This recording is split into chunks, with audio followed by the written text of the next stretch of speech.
है, मजबूर करता है कि हम कुछ सोचें और जो कहा गया है उसके अर्थ को समझें। हेमंत ने ये दोनों कार्य इस मंच से किए, बहुत बहुत बधाई के पात्र हैं। हमारे बीच में आदरणीय सांसद महोदय देवेंद्र सिंह भोले जी पधार चुके हैं।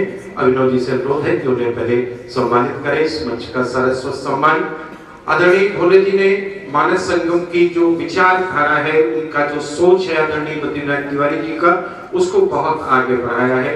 तुलसी उपवन में आप समझ करते हैं, तुलसी उपवन में उन्होंने जो तुलसी की एक विशाल प्रतिमा स्थापित है और जो सर्वविहीन थी, जिसके ऊपर छत नहीं थी, उसको पूरा कराया है। उन्होंने जो तुलसी उपवन में एक मंच है, शीघ्र ही उसे वो पूरा पक्का मंच बनवाने वाले हैं। तो जैसा नीलिमा जी ने कहा था कि बिठूर और राम की धरती के साथ में जो यहाँ पर तुलसी और मानस का कार्य प्रारंभ हुआ है, आदरणीय भोले जी उसको बहुत आगे बढ़ा रहे हैं। और अब हम पुनः उद्बोधन के क्रम में आएंगे और फिर एक कवि को प्रस्तुत करेंगे आपके सामने, जिससे कि आपको दोनों रस प्राप्त होते रहेंगे। इसी बीच हमारे बीच तमाम विशिष्ट अतिथिगण आ गए हैं। मैं इस मंच से सभी को प्रणाम करता हूँ। सारा पीरो जी, ब्रजेश मिश्र जी हमारे बीच हैं, मैं प्रणाम करता हूँ। लायंस अध्यक्ष रविंद्र शर्मा जी को बहुत बहुत प्रणाम है। भूपेश अवस्थी जी, कृष्ण कुमार त्रिपाठी जी, पवन तिवारी जी, रवि तिवारी जी, अरुण प्रकाश अग्निहोत्री जी, अनेकानेक ऐसे व्यक्तित्व हैं जो अपने आप में पूरी संस्था है और मानस मंच सबको प्रणाम करता है। और इसके बाद मैं वक्ता के क्रम में अपने बीच में माननीय प्रकाश पाल जी हैं, अध्यक्ष कानपुर बुंदेलखंड, उन्हें पूरे सम्मान के साथ आवाज देता हूँ। भाई प्रकाश जी अपने उद्बोधन से हम सबको कृतार्थ करें और इसके बाद अगले क्रम में हम काव्य पाठ के लिए अतुल वाजपेयी जी को आमंत्रित करेंगे, जो कि लखनऊ से आते हैं। भाई प्रकाश पाल। 55वें वार्षिक समारोह की अध्यक्षता कर रहे युग तुलसी मानस मर्मज्ञ के प्रमुख शिष्य पंडित उमाशंकर व्यास जी, इस कार्यक्रम के मुख्य अतिथि हिमाचल प्रदेश के महामहिम राज्यपाल महोदय, हम सबके मार्गदर्शक आदरणीय शिव प्रताप शुक्ल जी, उच्च न्यायालय के माननीय न्यायाधीश आदरणीय विपिन चंद्र दीक्षित जी, अकबरपुर लोकसभा के लोकप्रिय सांसद आदरणीय देवेंद्र सिंह भोले जी, कानपुर की यशस्वी महापौर आदरणीय कमला पांडे जी, विधायक बहन नीलिमा कटियार जी, विधायक महेश त्रिवेदी जी, वेणु रंजन भदौरिया जी, संचालन कर रहे मनोज सेंगर जी, आदरणीय डॉक्टर प्रदीप दीक्षित जी, मंच पर उपस्थित इस शहर के प्रमुख नागरिकगण, सामने बैठे सभी मानस प्रेमी देवियों और सज्जनों, आज मानस संगम का ये 55वां अवसर है। मुझे संस्था के लोगों ने मुख्य वक्ता के रूप में आमंत्रित किया। मैं बड़ी दुविधा में हूं कि मेरा मानस पर कोई अध्ययन नहीं है, लेकिन मुझे मुख्य वक्ता बना दिया। मंच पर ऐसी ऐसी विभूतियां बैठी हैं जो मानस मर्मज्ञ के शिष्य और हमारे महामहिम राज्यपाल महोदय और तमाम लोग। तो मेरी स्थिति ठीक वैसी है जैसे परीक्षा कक्ष में परीक्षार्थी परीक्षा में अपना उत्तर पुस्तिका में कुछ लिख रहा हो, लेकिन उसी टेबल पर आकर परीक्षक खड़े हो जाए, कक्ष निरीक्षक, तो जैसे उसकी लेखनी बंद हो जाती है, वैसे विद्यार्थी की तरह मेरी हालत है। क्योंकि इतने विद्वान लोग हैं, लेकिन मुझे एक इस बात से भरोसा मिला कि मैं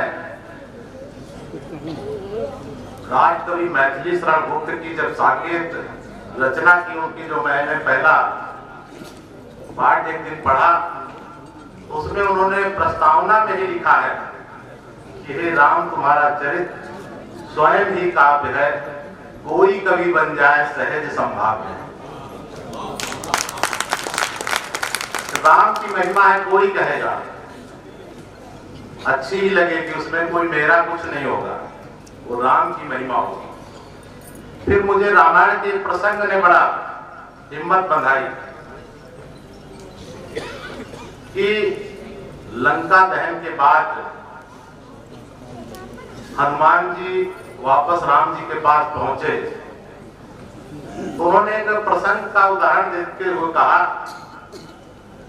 कि अगर मैं सोच रहा था कि जब रावण अशोक वाटिका में आया और मैं वहां पहले से था, तो रावण सीता जी को धमकाने लगा। सीता जी ने कहा कि तुम मुझे छल से हल लाए हो, दुष्ट तुझे लाज नहीं आती। तो रावण बड़ा क्रोधित होकर जब तलवार लेकर सीता जी की ओर मारने चला, तो हनुमान जी को लगा कि अगर मैं ऐसे में नहीं आया तो सीता जी का क्या होगा। लेकिन ठीक उसी समय रावण की पत्नी मंदोदरी वो आ गई, उन्होंने कहा कि नहीं मारना चाहिए। तो मुझे प्रभु समझ में आ गया कि नहीं, तो मैं सोच रहा था कि मैं नहीं होता तो क्या होता। आपने तो अपना काम सीता माता की रक्षा के लिए रावण की पत्नी को लगा दिया, उन्होंने मदद कर दिया। फिर रावण सबको कह के गया राक्षसियों को कि इनको धमकाओ सीता जी को कि जल्दी मान जाए और मेरी पटरानी बन जाए। तो सभी राक्षसियां उनको धमकाने लगी। तब ये त्रिजटा नाम की एक राक्षसी जो राम की थोड़ा अनुरागी थी, उसने कहा कि रात में मैंने सपना देखा है कि सपने में एक वानर लंका जा रही। तो हनुमान जी ने कहा कि मैं सोचने लगा भगवान ने तो मुझे काम सौंपा ही नहीं, मुझे तो सीता जी की खोज के लिए लगाया गया है, ये लंका जलाना बीच में कहां से है। तो ये कह रही कि आपको लंका जलानी है, वानर लंका जलाएगा। लेकिन आगे जब मेघनाथ आया और मुझे बांध के रावण के दरबार में ले गया, उसने पूछा कि आप कौन, क्यों मेरी लंका जला। उनका मैं राम का दूत हूँ, राम काज करने के लिए आया हूँ और आप उनकी शरण में आ जाओ, माँ सीता को वापस कर दो, उसी में आपका कल्याण है। उसने गुस्से में हनुमान जी को मारने के लिए कहा। जब मारने लगे तो उनको लगा कि अब मेरी रक्षा में कौन आएगा, तो विभीषण आ गए कि नीति विरुद्ध ना मारो दूता, यानी आप ने मुझे बचाने के लिए रावण के भाई को लगा दिया। उसके बाद जब रावण ने कहा कि नहीं अच्छा मारो नहीं तो इसको कुछ अंग भंग कर दो, तो फिर उन्होंने कहा कि कपटी ममता पूंछ पर, यानी बंदर की ममता पूंछ पर होती है। पहले तो मैं डर गया कि ये कह रहा है कि अंग भंग करो, पता नहीं क्या कर दे, नाक कटवा दे कि कान कटवा दे। लेकिन जब उसने कहा पूंछ पे हाथ लगा दो, इसमें कपड़ा लपेट के तेल डालो और फिर आग लगा दो, और यही हुआ कि आपने अपने शत्रु से ही उसकी लंका का इंतजाम करवा दिया। तो ये आप इससे क्या करवाओगे, ये किसी को कुछ पता नहीं, इसलिए हम सबको किसी को अभिमान नहीं होना चाहिए मैं कुछ कर रहा हूं। जो कर रहे हैं सब प्रभु राम कर रहे हैं। आपने अपना काम रावण अपने शत्रु से भी करा लिया कि नहीं मैं कहाँ तेल का इंतजाम करता, कहाँ कपड़े का इंतजाम करता, कहाँ आग का इंतजाम करता। आपने तो अपना काम अपने शत्रु से भी करवा लिया। तो मुझे लगा कि जब ब्राह्मण को करवाना है तो मैं भी कुछ ना कुछ तो बोल ही दूंगा, इसमें मेरा क्या है। तो मैं आज मुझे मानस संगम में आप सबने आमंत्रित किया है। महर्षि वाल्मीकि जी ने रामायण का मतलब राम की लीला को उनके उस समय में वो थे, तो जो उन्होंने देखा उसको लिखा। उन्होंने राम को एक सांसारिक व्यक्ति के रूप में लिखा। लेकिन तुलसीदास जी का जब जन्म हुआ, लोग कहते हैं कि शायद वो काम अधूरा रह गया, संस्कृत में लिखा था, आम जन तक राम के व्यक्तित्व के बारे में लोग जान नहीं पा रहे थे। तो उनका पुनर्जन्म हुआ। और विशेष कोई सामान्य व्यक्ति नहीं तुलसीदास जी, उसमें आप सोचिए कि तुलसीदास जी का जन्म सामान्य बालक 9 महीने में होता, तुलसीदास जी 12 महीने में पैदा हुए। पैदा होते उठ के बैठे और राम बोले तो उनका बचपन का नाम राम बोला था। राम बोला से धीरे धीरे वो तुलसीदास बने। उन्होंने लोक भाषा में राम जी के बारे में जो रामचरितमानस लिखा। आज जो घर घर में हम सबके बीच में व्याप्त इतने राम हैं, उसमें तुलसीदास जी का बहुत बड़ा योगदान है। और मानस का मतलब है कि जो मन में उत्पन्न हो, मन से उत्पन्न हो। जैसे ब्रह्मा जी के मानस पुत्रों में नारद जी, दक्ष जी, ऐसे तमाम हैं जो मन से उत्पन्न होते हैं। तो रामचरितमानस ऐसा है कि मन में उदित हो, मन से उत्पन्न हो। रामायण के हर चरित्र हमारे मन में कैसे उदित हो, इसलिए इस भाव के साथ रामायण के भी अंश है, उसमें और वेदों का तुलसीदास जी ने विशद अध्ययन करके इसको लिखा। रामायण की हर चौपाई को हम किसी न किसी अवसर पर उपयोग करते हैं। मैं आपको ये बताना चाहता हूं कि कैसे जो मानस का अर्थ जो मैं बता रहा हूं कि मन से कैसे उत्पन्न हो। तो एक चौपाई है कि मोह सकल व्याधिन कर मूला, यानी मोह सारी व्याधियों की जड़ है।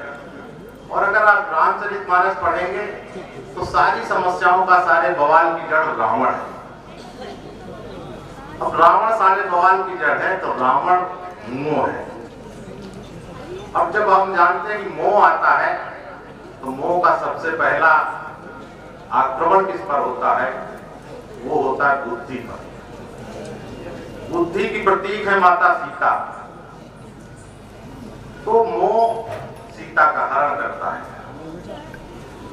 यद्यपि मोह का बस नहीं चलता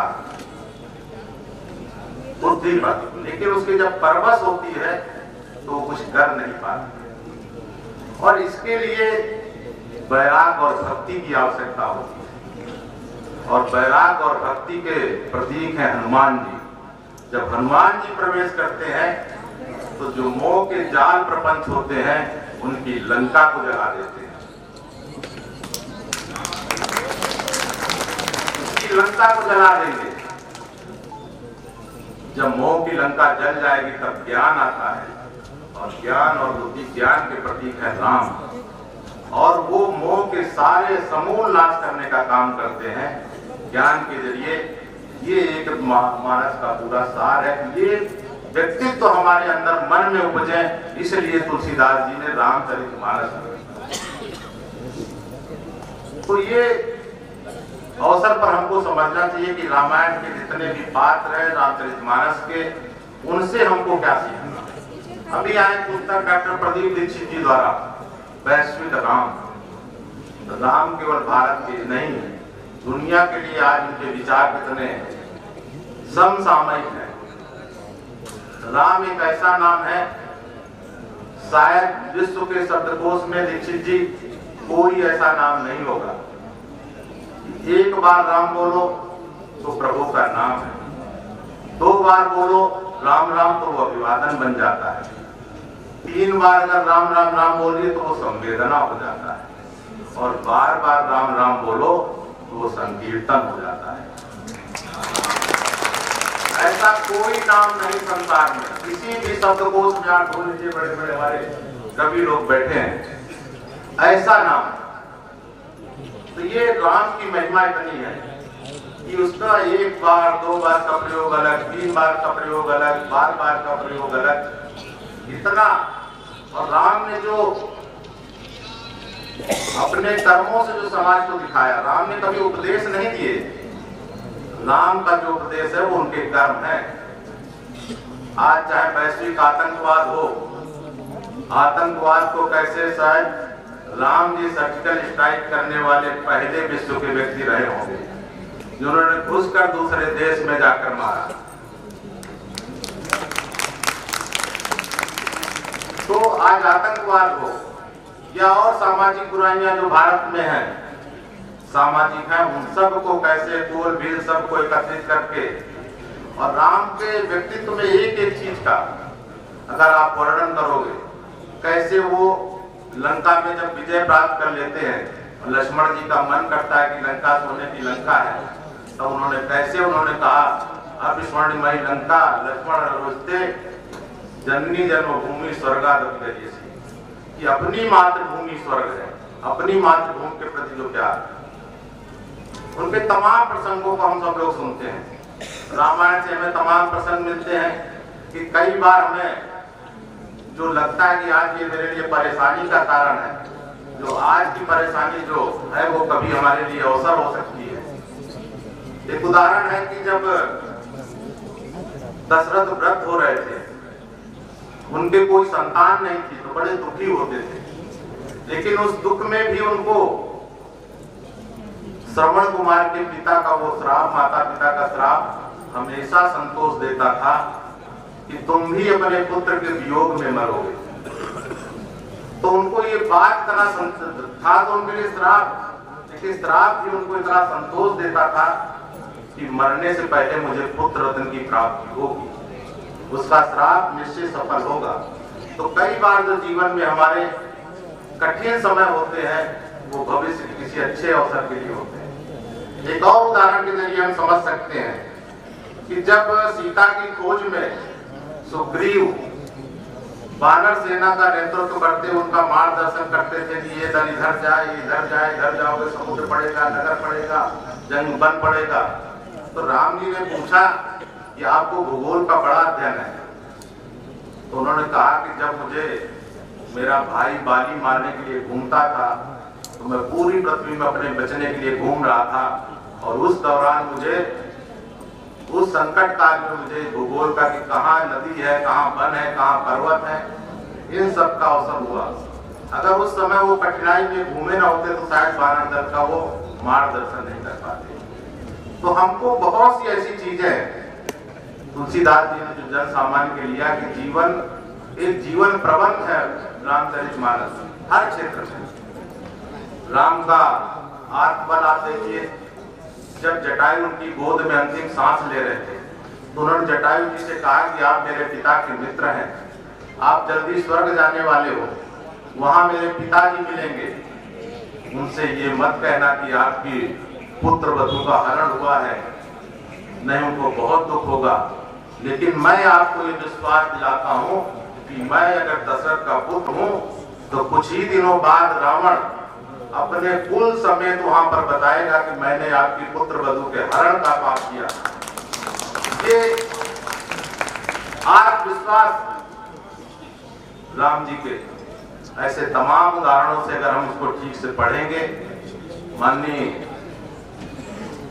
बद्रीनाथ तिवारी जी ने आज से 55 वर्ष पहले 1959 में शायद ये मानस संगम की स्थापना किया, और एक विचार लेकर कि अपने संस्कृति, अपनी भाषा को कैसे हम प्रचारित प्रसारित करें, उसके तहत यहाँ तुलसी उपवन और मानस संगम के कार्यक्रम वो लगातार कराते रहते हैं।